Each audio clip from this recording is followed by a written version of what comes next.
Welcome to The Creatives. My name is Herb White. I'm editor-in-chief at the Charlotte Post, joined by Nakaya Hightower, who is co-hosting today. And with us is James Webb, who is the director of Three Bone Theater's production of What the End Will Be. Welcome, Professor, to The Creatives. You're a first-timer, and we're glad to have you here.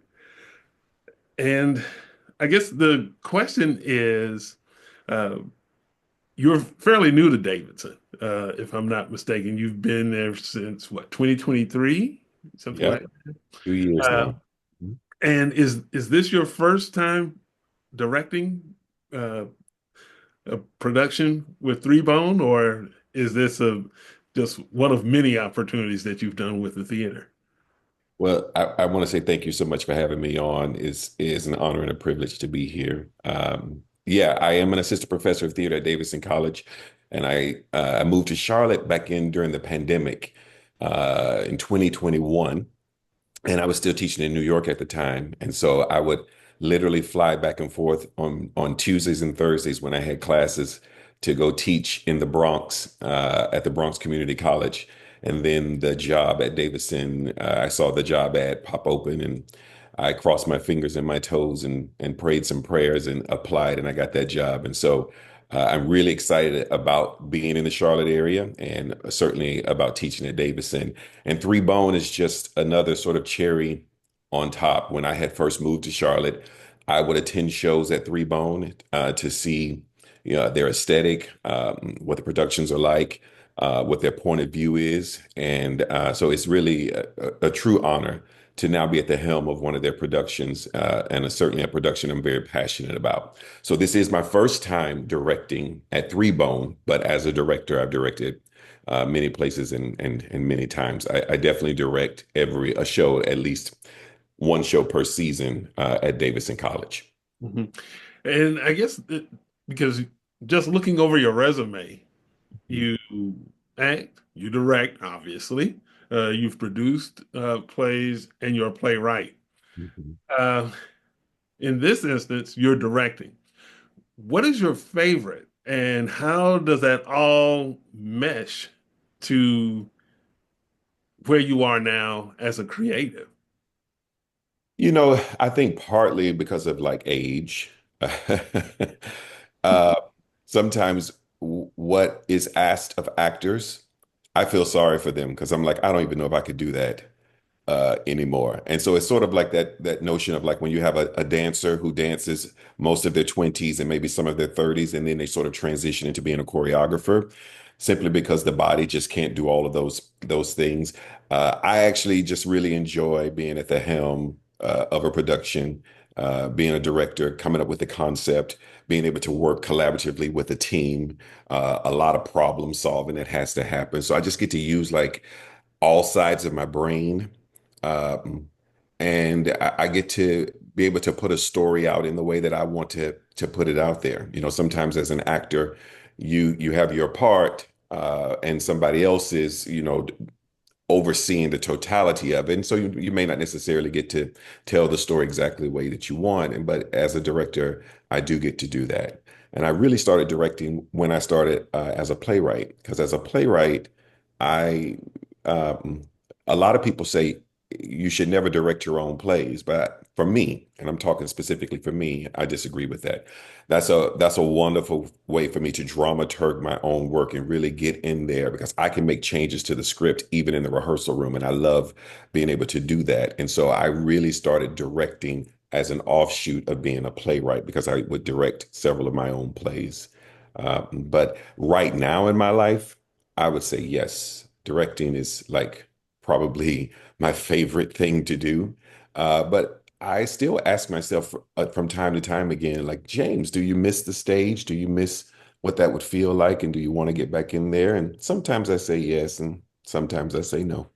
Do you get that feeling though? It's like, well, maybe I should just keep it at no.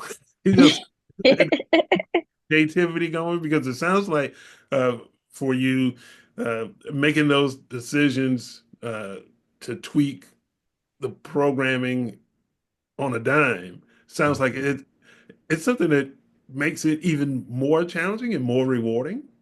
Yeah, it certainly has its challenges and rewards, and I can certainly appreciate all that that entails. I mean, you really do have to be involved with every aspect, and a lot of it is about your skills of interpersonal communication, how you work with the team, how you open up space for them to be able to be creative as possible, but still you're going to need to get the things that you need and the things that you want that align with the concept for the show that you have. So much of it is like people sort of skills, and I'm not going to say I'm the best at that, but I'm still an evolving, learning person. But I shot a film 2 years ago that came out last year, and that sort of like made me go, maybe, maybe I want to do the acting again. So I'm not going to throw it completely away for the sake of my own personal comfort. I think, one of the things that it keeps us young and keeps us vibrant is always stretching and pushing and going on adventures and doing new things, stepping out of our comfort zone. And so there's balance to that, but I'm certainly willing to be able to continuously to do that in my life so that I can keep living. That's interesting. When you talk about perhaps movie making as Uh-huh. an addition there, is that something that you would consider doing or would like to do going down the road? Yeah, so much of it is just about time because I'm a full-time professor and my that takes up a lot of my duties. And then when I'm doing that and I'm directing at Three Bone, which is, a community theater, and that's going to take its time. I also direct for the Children's Theater of Charlotte. And that's a professional theater that takes time. So really it's about, like can I chew gum and eat and walk all at the same time and juggle as many balls as I possibly can? And I have to say to myself, well, whatever I'm juggling, I want to juggle it well. So I just need to be mindful of that. There was a time in my life when I used to dream about having multiple projects all at once, that I'd be doing a play here, teaching a class there, have a film come out. But you have to be careful what you ask for because sometimes it could be so much that then you don't even have time for a vacation. You don't have time to, go home and be with your family on family reunion day, things like that. You just have to be mindful of that. So whereas creatively, yes.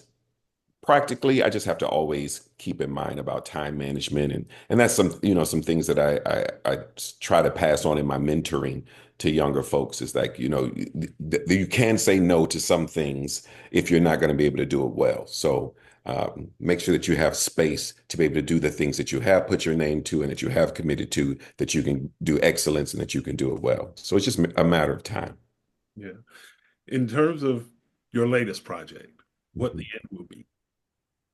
For people who are not necessarily familiar with it, give us an overview, a synopsis of what the play is about, and just because Three Bone is known for pushing the envelope in terms of socially conscious commentary on the stage. So take it away. Tell us Yeah, what it's all about. and we're going to push the envelope a little bit with this play here, I do believe. Mansa Ra is a playwright that came out of Yale University, and he was commissioned to write this play for the Roundabout Theater in New York City. And so that's where the play premiered. And we are the second production from New York City to now it's us. We are the second group of people that has the privilege of putting on this play. And the play is about three intergenerational men who are now living in the same house. There's a grandfather, a father, and an 18-year-old son. And they just so happen to all be gay. And they all experience that quite differently. And they are products of their time where they grew when they grew up, and they experience how they deal with masculinity and how they deal with their own sometimes internalized homophobia. They experience that differently, and the play to me, in terms of the sort of major dramatic question that we try to figure out, is what is the cost for being vulnerable? And so vulnerability in many ways is sort of the opposite of toxic masculinity. And that's the discussion that's being had in the play. And so whereas this play sort of is situated, the playwright is so crafty in doing this, situated in such a way that a larger audience, anybody can come and see this play and take a sneak peek into the life of what it might mean to be Black and gay and male in America. But this play is also really speaking specifically to Black gay men who might be dealing with their own issues of shame, internalized homophobia, maybe some toxic masculinity. It's really speaking to them and having a conversation with them about the cost of vulnerability. So it's for a wider audience as well as for a very specific audience. That sounds heavy. Uh, Hmm. as the woman on the panel, Nakia, go ahead. I'm sure you have a question that you want to throw in here as well. Absolutely. So when it comes to these heavy topics and handling it within the Black community, I guess how does the play explore the tension between, what those conversations would look like between a Black family and then how the conversations evolve over where we are now as a society? Yeah. What we really try to do is we try to lean as much as we can into truth and authenticity. And so the characters they react and relate to each other in a very real way. And the and what they're dealing with is something that is scholars have identified as something that is prevalent in the Black community. There is an internalized homophobia. Just about every Black person knows somebody who's gay, somebody in their family or in their friend circle or something like that.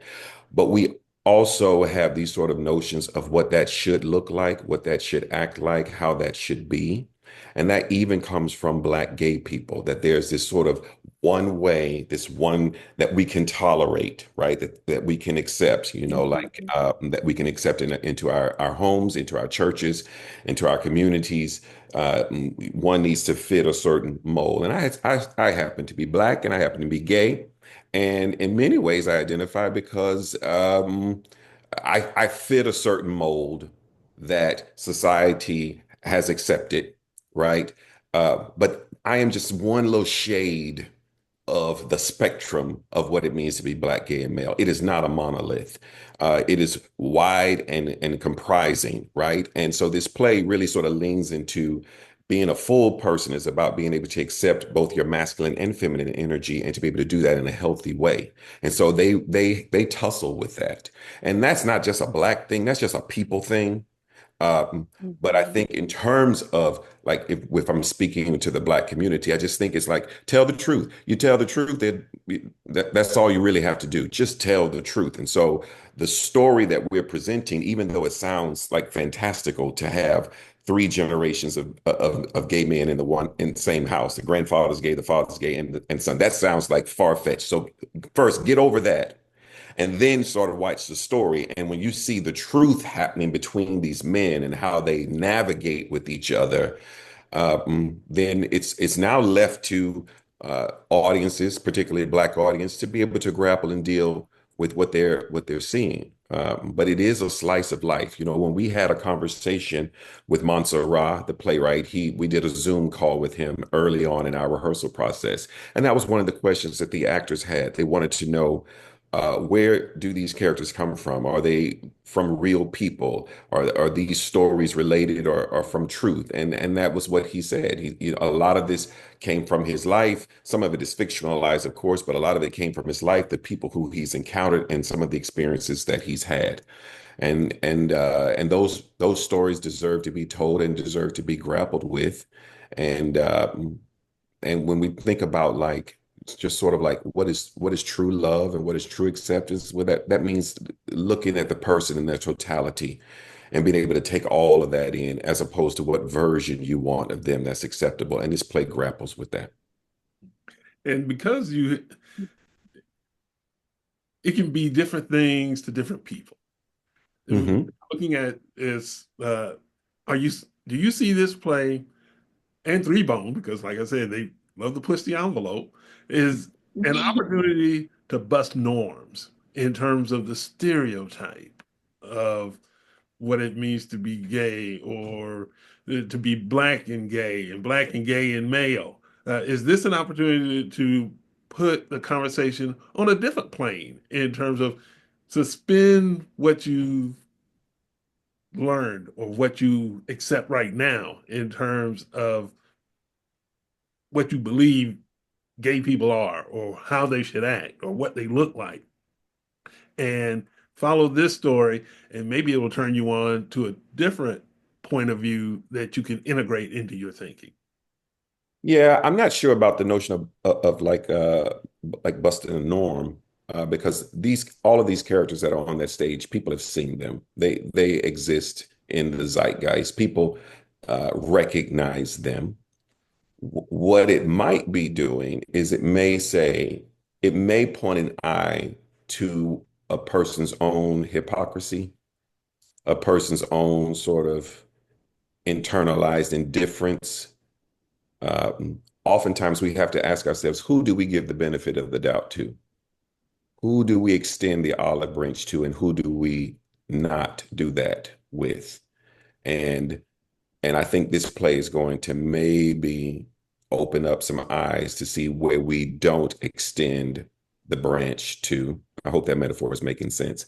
And so that then people can sort of figure out and grapple with, well, why am I not doing that?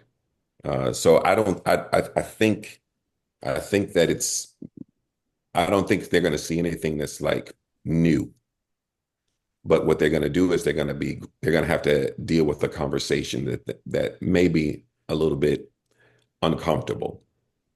It is an uncomfortable conversation because Mhm. when we don't accept everybody, when we don't accept people as they are and for who they are, I mean, we need to ask why. That's a problem, you know. And I don't know if it's that. I don't know if it's the people's problem. I think it's the person who's not accepting. It's their problem. And so, as an audience, I think they're going to be having a litmus test placed before them about who do they deem as acceptable in society and who they don't.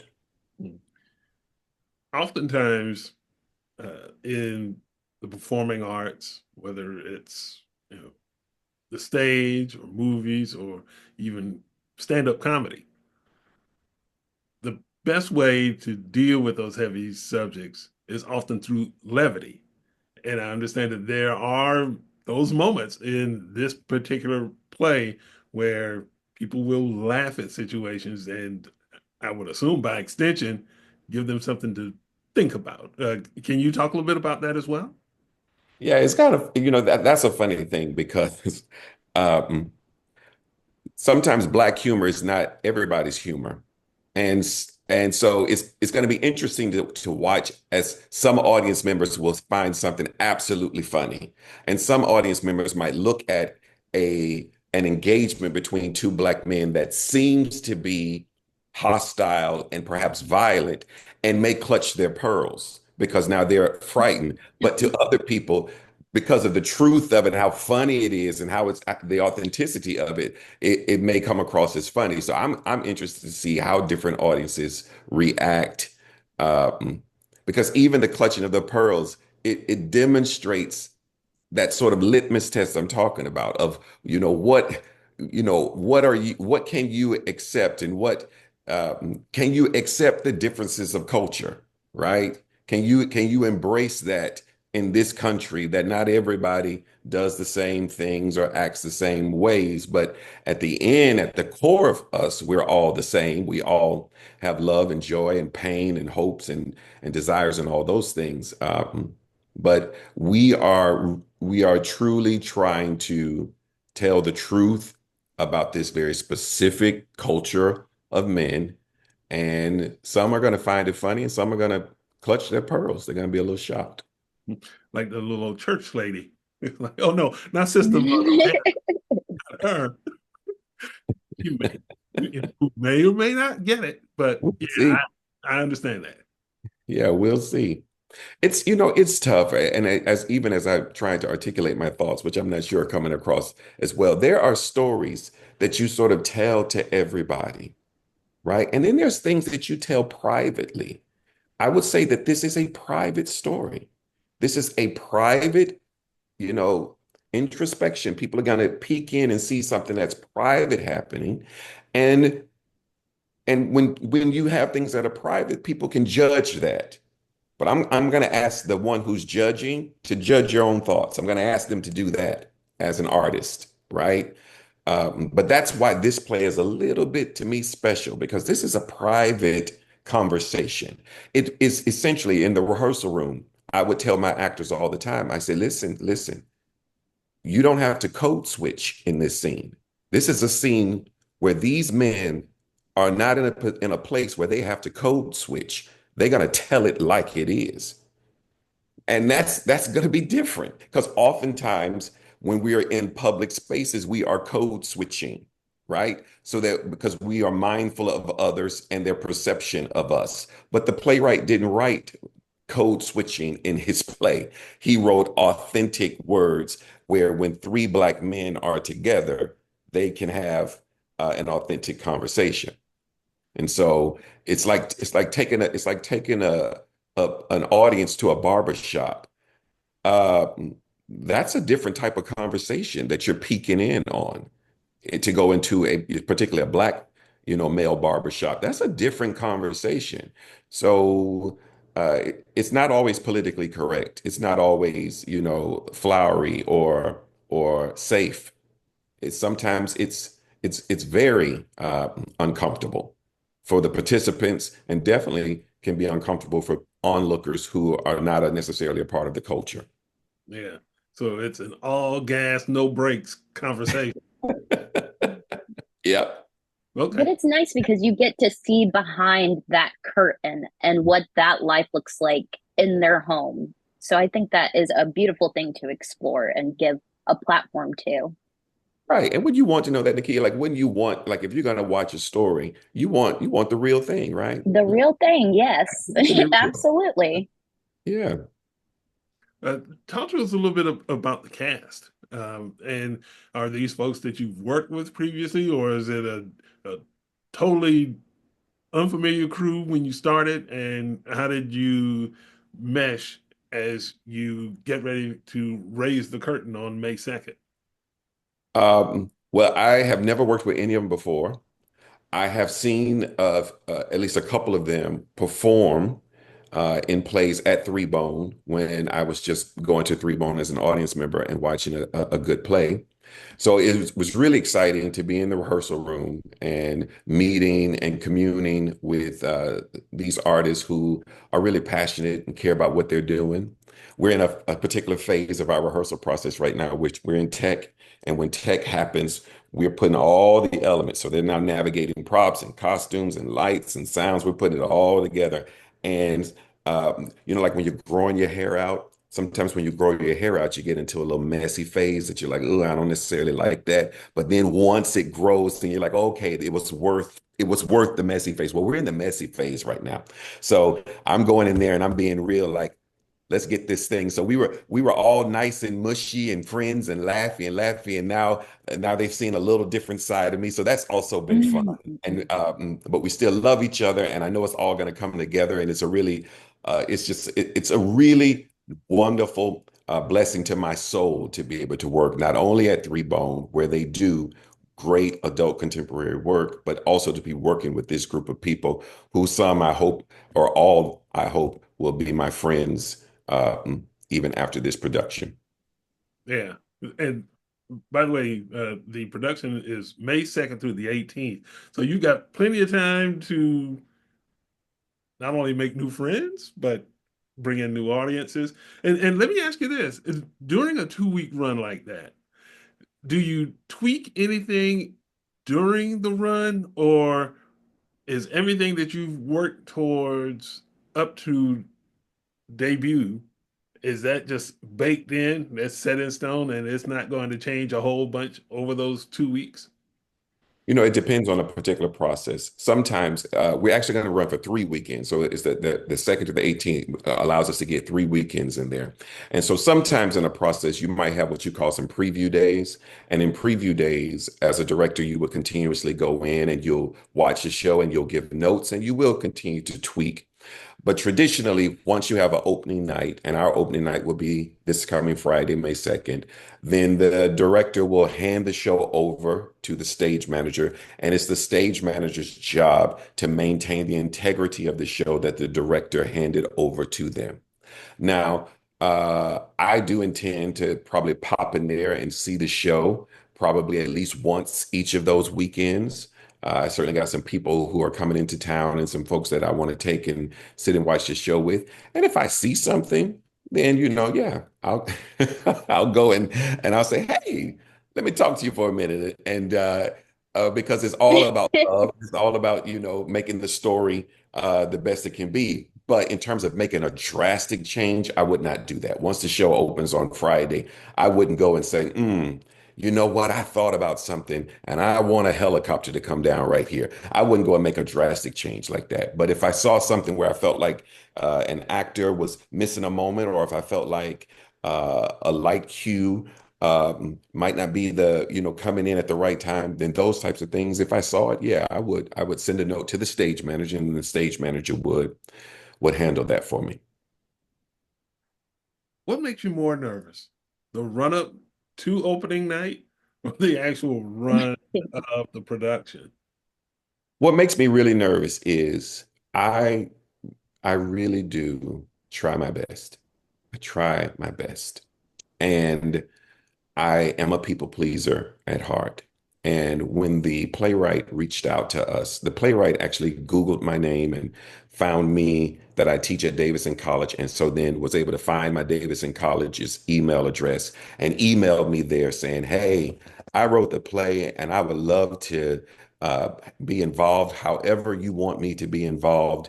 And I just was honored by that. And so to me, that was the playwright given a blessing, right? And when the playwright is given a blessing, it's the equivalent of to me as he is saying, here is my baby, you can babysit. And when somebody lets you babysit their child, you want to do the very best that you possibly can do in that situation. And so that's what makes me scared. I want to make Mansa Ra proud of what we have accomplished and what we have done to honor the words that he has written and to tell the story the way that he would like for it to be told.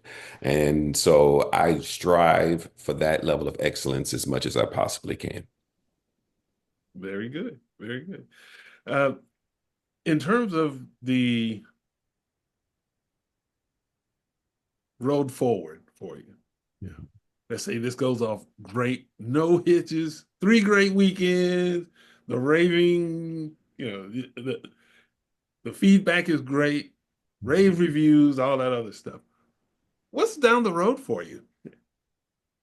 Well, I do have a play that I'm directing at Davidson College that I'm excited about. I can't announce it yet because we haven't announced it to our students yet, but I'm really excited about the students that I'm going to be working with for that.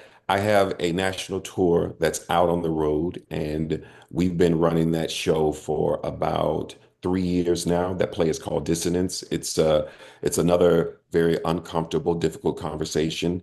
It's a story about a black woman and a white woman who've been friends for 20 years. They own a restaurant together, a cafe together. They're parents or godmothers to each other's children, and they went to graduate school together. But in all that time, they've never had a real conversation about race until now. And so this play, they have a real conversation about race, and we've been touring that show all over. And so we have a couple of gigs that are set up for that. I'm actually trying to bring that show also to Davidson College because I think it's a great conversation to have with our students.